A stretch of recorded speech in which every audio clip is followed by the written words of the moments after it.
Hi, everybody knows this is Alex, Hi, everybody. and I'm Linda, and My we're, beloved. we're going to go through some of the questions that Alex gets asked most often, and one of them is, who is your biking hero and why? Oh, we have several biking heroes because my career spans three different eras. First one is Bob McIntyre. He's the guy that started me racing. His garage, Joe Port's garage, was only like 10 miles from where my house was, and we spent a lot of time in there. So Bob certainly. Next we got Mike, the bike Hillwood. I learned a lot from Mike, both about being a man and a rider. So those two stick out above all else. And what are you most proud of? I'm most proud of being a little Scottish boy who had to travel 400 miles down south to race with the big boys in England, and starting from a little, self-built bike, then working our way up to the works Hondas and Kajivas and everything else, and Triumphs, of course. And I'm very proud to have attained the heights that we did. Also, we did the Continental Circus for many years with Jack Finley, Billy Nelson, Agostini, of course. A great guy, he's still going around now, Agostini is. And he's not slow, trust me. Of all the tracks you've competed on, which one is your favorite? Favourite, we've got several favourites. Imola was a favourite of mine, Monza as well, again another Italian track. And you come to the UK, well, there's lots of tracks very similar. I like Donington, like Brands, like Oulton, all the Scottish tracks, of course, especially the Beveridge Park, which is kind of like Aberdare Park in England. And it's racing around a public park.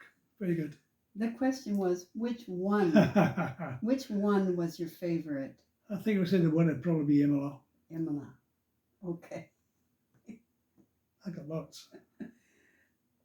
If you could have raced anyone, anytime, who would it be your favorite one to have raced? Oh, that's a big one. Again, with the different eras, I'd like to race against Surtees and obviously Jeff Duke, both of whom I knew personally. Into the next era, you've got your Mike again. Again, I can race with Mike. Right up until today, I suppose the one at the top of the street at the minute is Mark Marquez, who is just outstanding on a motorcycle. And you can learn from them all, different eras, different bikes, different sizes of bikes. The ones we had were fairly big and fairly lumpy. And the things you've got now are tiny, tiny, tiny little bikes with huge horsepower and need electronics and about 6 engineers to get things started up and ride them. So there's different riders from different eras. How would your best friend describe you, Alex? Oh, obviously modest, handsome, gifted, articulate, Scottish,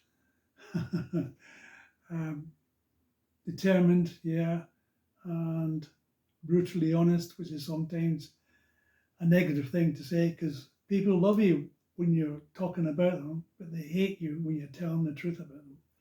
It's one of those things. And loyalty is up there with the best. It's very important to me. Loyalty and honesty. Yeah, that's important. Yeah. Some people might call you stubborn as well and a rule breaker. I said I'd married you, and I did, didn't I?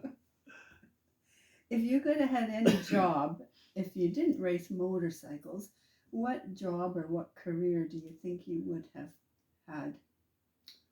Well, my mother wanted me to be an aeronautical engineer at Rolls-Royce because the Rolls-Royce factory was not far from where we were.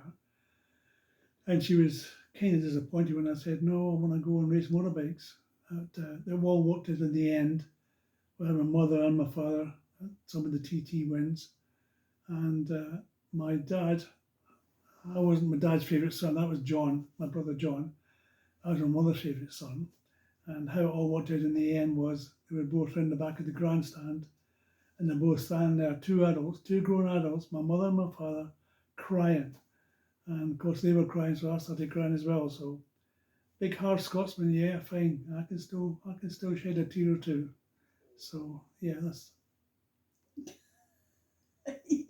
You just like to go off track sometimes oh, too, of course, don't of course, you? of course. Okay, final question. Oh, final question already. How did you prepare for a big race mentally? And did you have any special rituals? Oh, every rider has a ritual or a preparation, no matter what they say. I mean, I'm always the guy that's sitting on top of the crash helmet on the Glen Clutchy Road in Isle of Man, laughing and joking and cheering with everybody and sharing nonsense and saying, "Don't worry, don't worry, don't worry." That's on the outside, and if you go to the inside, it's running through each corner, preparation, the concentration. It doesn't get easier the longer the race goes. It gets harder because you obviously got fatigue coming in as well. But once you get your fitness levels way up there where they need to be, that helps as well. So you focused concentration. You got to remember which lap you're coming in. That's another thing. Did I do 2 laps? Did I do 3 laps? But at the start of the big At the race, start, yeah, all that's running through your mind. But on the did you outside, have any good luck charms or anything that you wore? I still have it on my neck now, and that says St. Christopher and one or two some stuff written on it. And yeah, it's you go through the same thing. It's like charging a battery up. You plug it in and it goes from 2 volts, 4 volts, 6 volts, and so on and so forth.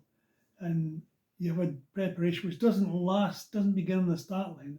It begins at the event. So it may be 3 or 4 days since you've ridden before, and you're on to the next race. But the concentration level and the method of getting up into that bubble is a mental bubble. And when I'm in that mental bubble, you can come to me, you can tap me on the shoulder, you can shake my hand, you can whistle in my ear, you can dance and weave and all this. But if I'm in that bubble, I don't see you. And we're just looking on the start line, the flag being dropped, and then focusing all that concentration into there.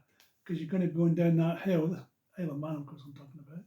You're going to be going that hill at 145 miles an hour, and you want to be awake and knowing what you're doing. So there we are. And when will we see everyone at the Bristol show?